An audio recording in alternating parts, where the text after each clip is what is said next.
नमस्ते। थर्ड आई में आपका स्वागत है। अमित शाह ने फिर धमकी दी।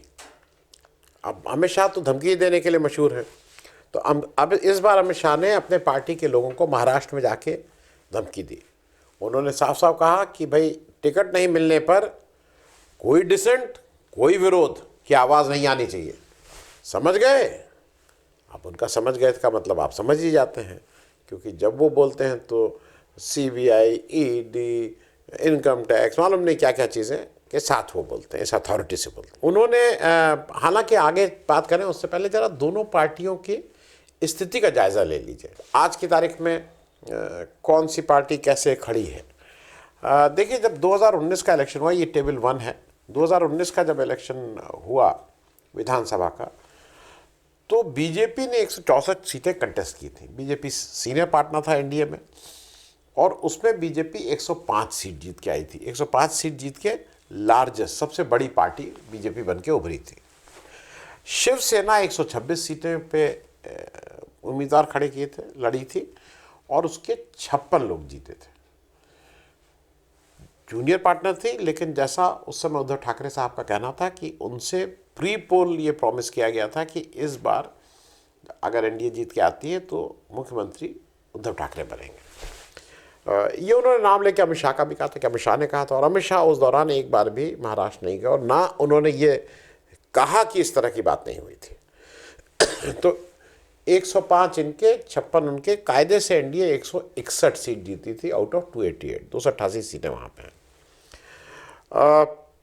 कांग्रेस इसके सामने, कांग्रेस और एनसीपी एक साथ लड़ी थी। कांग्रेस ने 147 सीटों पे चुनाव लड़ा था, 44 सीट से जीती थी। कांग्रेस का प्रदर्शन बहुत ही मतलब स्ट्राइक रेट के हिसाब से बहुत लचर रहा था। एनसीपी 121 सीट लड़ी थी और 54 सीट जीती थी। तो अगर वैसे देखिए तो कांग्रेस इन चारों पार्टी में, बाकी पार्टीज की बात नहीं, सबसे छोटी पार्टी के रूप में मैं अदर्स और जो छोटी पार्टी उनकी बात नहीं कर रहा हूँ, नहीं तो वो फोकसिंग में गड़बड़ होती है। हम शार्पली फोकस कर रहे हैं इन चार पार्टियों को। कांग्रेस और एनसीपी मिलकर 98 थे इन 288 में।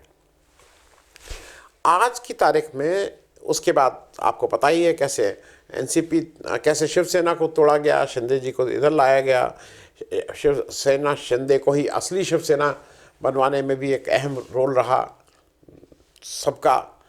उसके बाद एनसीपी को तोड़ा गया, एनसीपी अजीत पवार को ही असली एनसीपी बना दिया गया। ये सब हो गया। एज ऑन डेट किस पार्टी के कितने हुए, जब हम लोग ये बात कर रहे हैं, विधानसभा में आज 106 सदस्य हैं, मतलब विधानसभा के सदस्य हैं, एमएलए साहब लोग हैं, वहाँ आमदार बोलते हैं बीजेपी के। 40-40 एनसीपी और शिवसेना के, मतलब शिंदे साहब वाली शिवसेना और अजीत पवार साहब वाली शिवसेना, 40-40। तो कुल 196 हैं। अब इसको कुछ लोग महायुति कह रहे हैं, एनडीए कह लीजिए, या जो भी इस समय सरकार चल रही है। उसके सामने जो इंडिया गठबंधन है, महाविकास आघाड़ी, उसके पास सीटें हैं कांग्रेस की 44 की 44 ही हैं, उसमें कोई चेंज नहीं है। अब शिवसेना, जिसके ओरिजिनल उसमें 56 थे, तो 40 चले गए शिवसेना एनडीए में, और 16 आ गए हैं इंडिया में। तो शिवसेना में भी ऐसे ही है। एनसीपी के कुल 54 विधायक थे, उसमें से 40 चले गए एनडीए में और 13 रह गए इधर इंडिया गठबंधन में। अब ये जो इंडिया गठबंधन है, इसके कुल विधायक हैं 73 और उधर हैं 196। ये स्थिति आज की है। अब जरा 2-3 चीज़ें इसलिए समझ लें कि ये जो अभी बात हम कर रहे थे, जिस वजह से मैंने आपको कहा और ये टेबल भी दिखाई, उसमें अब कौन कैसे लड़ेगा। पहले बीजेपी, महायुति या एनडीए की बात कर लें। पिछली बार बीजेपी 164 लड़ी थी, तो बीजेपी 164 से कम तो नहीं लड़ना चाहेगी, 164 से कम तो नहीं आएगी। दूसरी तरफ एक फिगर और देख लीजिए, लोकसभा में बीजेपी 28 सीट लड़ी थी आउट ऑफ 48, आधे से ज़्यादा लड़ी थी। तो बीजेपी इस बार भी आधे से ज़्यादा ही लड़ेगी विधानसभा में। तो आउट ऑफ 28 9 सीट जीती थी, और इसके सामने जो शिवसेना शिंदे जी का ग्रुप था वो 15 लड़ा, 7 जीता। स्ट्राइक रेट बहुत अच्छा एज कंपेयर टू बीजेपी। और एनसीपी का स्ट्राइक रेट सबसे खराब, 4 लड़ी एनडीए वाली एनसीपी, 1 जीती। तो कुल 17 लोग एनडीए वाले जीत के आए। अब जरा मैं ये बात इसलिए कह रहा हूं कि 164 बीजेपी लड़ी थी पिछली बार, उससे कम पे वो लड़ेगी नहीं। वो कहती है भाई 105 106 हमारे एमएलए हैं, उतने ही पे हम उससे कम कैसे लड़े। शिवसेना पिछली बार 126 लड़ी थी, वो उससे कम पे नहीं मान रही है शिंदे वाली। वो कह रही 40 लोग हैं, 126 हम लड़े थे। एनसीपी 121 सीटें पिछली बार लड़ी थी कांग्रेस के साथ, वो भी कह रहे हैं हम इससे कम नहीं। तो अगर पिछली बार जिसने कितनी सीट कंटेस्ट की थी वो कुल कर लिया जाए, तो पिछली बार शिवसेना, बीजेपी और एनसीपी ने मिलकर 411 सीटें लड़ी थी। अब ये लोग 288 में चाहते हैं 411 लोगों को कैसे अकोमोडेट करें। अब अमित शाह साहब जब गए हैं तो उनका ये कहना है कि भाई देखिए, अमित शाह भी गए, इसी को 2 दिन रहे और इसी गुणा भाग में लगे रहे। एनसीपी के 40 एमएलए हैं जो एनडीए के साथ हैं। अब 40 एमएलए अगर हैं तो आप 40 के सामने कम से कम 60 सीटें तो दोगे, मतलब 150 गुना तो दोगे भाई। हर अगर दूसरा आदमी भी जीत रहा है, 3 में से 2/3 भी अगर जीतना है, तो आपको अगर 40 सीटें तो 60 सीटें तो देनी ही होंगी। उसी तरह से शिवसेना के पास भी 40 सीटें हैं, तो उनको भी आपको कम से कम 60 सीटें देनी होंगी। अगर आप ये सोचते हैं 2/3 बहुमत आए तब, तो 40 इनकी हो गई, 60 इनकी हो गई, 60 शिवसेना की, तो 120 ये हो गई, 288 सीटें हैं। 8 सीट इसलिए निकाल लीजिए कि वो छोटे मोटे जो गठबंधन है, मैं उनका जिनका नाम नहीं ले रहा हूँ, अठावले और ये, उन सब लोगों को भी कुछ ना कुछ 1-1, 2-2 सीटें इनको देनी होंगी। अब बीजेपी के पास 106 सीटें हैं। फॉर्मूला जब 2/3 का लगाइए भाई, 2/3 जीत के आने चाहिए, तो इनको भी कम से कम 160 सीट लड़ेंगे। पिछली बार 164 लड़े थे, लेकिन मिनिमम 160 लड़ेंगे। अब ये कैसे होगा, ये एक अपने में बड़ी भारी गुत्थी है। कोई किसी से कम करने को नहीं है, सबका ये मानना है। अब सबका ले दे के लोकसभा के इलेक्शन पे नज़र जा रही है कि भाई लोकसभा में तो आपने बहुत ख़राब किया था एनसीपी, आप 4 में से 1 ही जीत पाए थे, तो आपकी सीटें विधानसभा में कम। लेकिन वही है कि 40 सिटिंग एमएलए हैं, तो कितनी सीटें कम कर देंगे भाई। उन 40 सीटों के जो सिटिंग एमएलए हैं उनको या मतलब पार्टी को तो वो सीटें तो मिलेंगी ही मिलेंगी, अभी कैंडिडेट को छोड़ दीजिए, तो मतलब कुछ तो सीटें बढ़ा के देनी होंगी। अब जरा ये समझ लीजिए कि दिक्कत यहाँ क्या है। दिक्कत ये है कि यहाँ पे लीडर्स, कौन लीडर है, आपको ये क्लियर है कि कौन लीडर है। एक मुख्यमंत्री हैं, 2 उप मुख्यमंत्री हैं। उन दोनों उप मुख्यमंत्री में देवेंद्र फडणवीस पहले मुख्यमंत्री रह चुके हैं। अजीत पवार इस शर्त के साथ आए थे कि उनको मुख्यमंत्री बनाया जाएगा, तो सभी अपना अपना खींचतान कर रहे हैं। लेकिन शिंदे जी जब शिवसेना से निकल के आके मतलब उन्होंने बीजेपी के साथ सरकार बनाई थी उद्धव ठाकरे को छोड़ के, तब उनका कद क्या था और अब उनका कद क्या है। अब वो बड़े नेता हो गए हैं, अब वो उनकी अपनी हैसियत है। 15 सीट में से 7 सीट एमपीज जिता के ला रहे हैं, तो 7 एमपीज भी क्रूशियल हैं इस समय, जब 240 पे सरकार है। बैसाखी पे गिरी है, तो एक छोटी बैसाखी यहाँ पे भी टिकी है 7 लोगों की। तो एक तो ये है। दूसरा, फडणवीस जी, देवेंद्र फडणवीस साहब कितना दिल महसूस के डिप्टी चीफ मिनिस्टर पद पे तैयार हुए, क्योंकि भाई सरकार गिरानी थी और अपनी सरकार लानी थी। अब वो 200, अब वो अब उनकी दिक्कत क्या है, उनको ये था कि शॉर्ट टर्म अरेंजमेंट है, फिर तो मैं ही चीफ मिनिस्टर बनूंगा। अब जब शिंदे स्ट्रांग होते गए, तो उन्होंने शिंदे की काट करने के लिए उन्होंने अजीत पवार के साथ नेगोशिएट करना शुरू किया। अजीत पवार को कुछ झूठ सच बोल के ले आए कि भाई अजीत पवार चीफ मिनिस्टर बन जाएंगे। उनको ये था कि कहीं ना कहीं मैं भी अपना मामला ठीक कर लूँगा। लेकिन अजीत पवार भी मतलब नहीं ठीक हो रहे हैं, वो भी अब चीफ मिनिस्टरशिप चाह रहे हैं। तो देवेंद्र फडणवीस का भी वहाँ एक झगड़ा शुरू हो गया है। अजीत पवार क्यों, अजीत पवार कहते हैं तुम सबसे सीनियर, मैं क्यों नहीं चीफ मिनिस्टर। कुल ले दे के ये है कि तीनों जो हैं एक दूसरे के दुश्मन हो गए हैं, और वो हरदम ये चाहेंगे कि अगर दूसरे वाली पार्टी के कम एमएलएज होते हैं तो वो शायद बेहतर पोजीशन में रहें बार्गेनिंग की। तो इसलिए अपने कैंडिडेट, अपने मतलब गठबंधन में रहते हुए अपने दल को छोड़ के दूसरे दल का जो उनके ही गठबंधन का है उसको हराने में ये लोग ज़्यादा इंटरेस्टेड रहेंगे।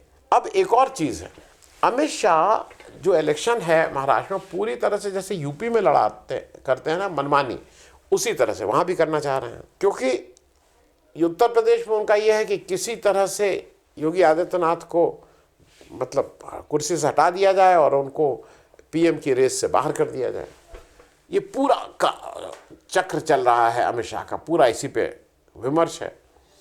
लेकिन उनके सामने दूसरी एक दिक्कत क्या है कि महाराष्ट्र में एक भाई साहब और बड़े मतलब ठोक के कह रहे हैं कि भाई मैं भी हूँ, मुझे तो ऑपोजिशन ने कहा था प्राइम मिनिस्टर बन जाओ, नाम है नितिन गडकरी। अब नितिन गडकरी को कैसे ठिकाने लगाएं? अब उधेड़-बुन में लगे हैं अमित शाह साहब कि किसी तरह से इनका भी कुछ हो। अब इसके सामने जब आप कांग्रेस या इंडिया बोलिए या महाविकास आघाड़ी उसका गठबंधन देखते हैं तो वहाँ के तीनों स्टेट लीडर परफेक्ट हार्मनी में है, लीडरशिप का कोई झगड़ा नहीं है। उद्धव ठाकरे ही लीड करेंगे ये भी क्लियर है, सबको उसमें कोई दिक्कत नहीं है। और इसलिए मैं बता रहा हूँ कि लोकसभा इलेक्शन में कांग्रेस 17 सीटें लड़ी, 13 जीती। शिवसेना उद्धव ठाकरे 21 लड़ी, वो 9 जीती। एनसीपी शरद पवार 10 लड़ी, 8 जीती। ये स्ट्राइक रेट है, 80% का स्ट्राइक रेट है। लेकिन ये सब होने के बाद भी 30 सीटें हैं आउट ऑफ 48। आपस में कोई झगड़ा नहीं है, आपस में परफेक्ट हार्मनी है, परफेक्ट अंडरस्टैंडिंग है। लीड करेंगे उद्धव ठाकरे, बाकी सब लोग सबसे सीनियर भाई अजीत पवार इंडियन पॉलिटिक्स के इस समय एक्टिव पॉलिटिक्स, वो उसको सपोर्ट करेंगे। कांग्रेस की तरफ से कोई दिक्कत नहीं है। पृथ्वीराज चौहान और नाना पटोले पूरी तरह से मीटिंग करके आश्वस्त किए हुए हैं। लोग तो इस तरह का भी कयास लगा रहे हैं कि अब अजय चौहान माफ़ कीजिएगा, अजय चौहान किसी दिन भी इधर वापस आ सकते हैं। अगर अभी नहीं आए तो हरियाणा इलेक्शन के बाद आ जाएंगे। ये भी सब ठीक। अब वहाँ पे अमित शाह जाके जो सबसे अच्छा, एक दो चीज़ें और हैं कि एक चीज़ जान लीजिए, महाराष्ट्र का इलेक्शन क्यों अहम है। महाराष्ट्र का इलेक्शन एक और वजह से अहम है क्योंकि राज्यसभा में जो बीजेपी किसी तरह से मेजॉरिटी की तरफ इंच करने की कोशिश कर रही हुई नहीं अभी। यहाँ के और हरियाणा के इलेक्शन से उनको ये बड़ा भारी झटका लगने जा रहा है। यहाँ हरियाणा, जम्मू कश्मीर तीनों इलेक्शन से, क्योंकि उनका राज्यसभा में आने वाला जब भी इलेक्शन होगा तो उसमें तादाद कम ही होगी, क्योंकि यहाँ से वो उतने कैंडिडेट नहीं जिता। अब अमित शाह साहब जो हैं वो एक और कल वहाँ सबको वो करके आए, जो कहते हैं चाबी भर के। देखिए वहाँ वो विदर्भ के ऊपर, उनका कहना ये है कि विदर्भ से होके ही महाराष्ट्र के सत्ता का रास्ता जो है विदर्भ होके जाता है। अब क्यों जाता है? विदर्भ में 62 सीटें हैं। पिछली 2014 के विधानसभा इलेक्शन में बीजेपी आउट ऑफ द 62 44 सीटें जीती थी, 44, और पिछली 2019 में 29 रह गई थी। तो ये जो 15 सीटों का डेफिसिट है ये बीजेपी, आप जो सारे रीजन हैं उसमें कमोबेश बीजेपी की सीटें पिछली बार बढ़ी थी। एक आध जगह कहीं दो जगह एक सीट कम हुई, 2 सीट रीजन वाइज की मैं बात कर रहा हूँ। विदर्भ में 15 सीटें कम हुई थी बीजेपी की। और इस बार शाह साहब वहाँ कह के अमित शाह कि भाई कुछ भी हो जाए, यहाँ से हमें कम से कम 45 सीटें लेनी आउट ऑफ 64, आउट ऑफ 64। मुझे आज की तारीख में वो अमित शाह साहब को जो खुली आंखों से वो सपना देख रहे हैं, विदर्भ में 60 में से 45 सीटों का अगर सपना देख रहे हैं तो यही कहा जाएगा कि वो खुली आँख से, आँख खोल के सपना देख रहे हैं।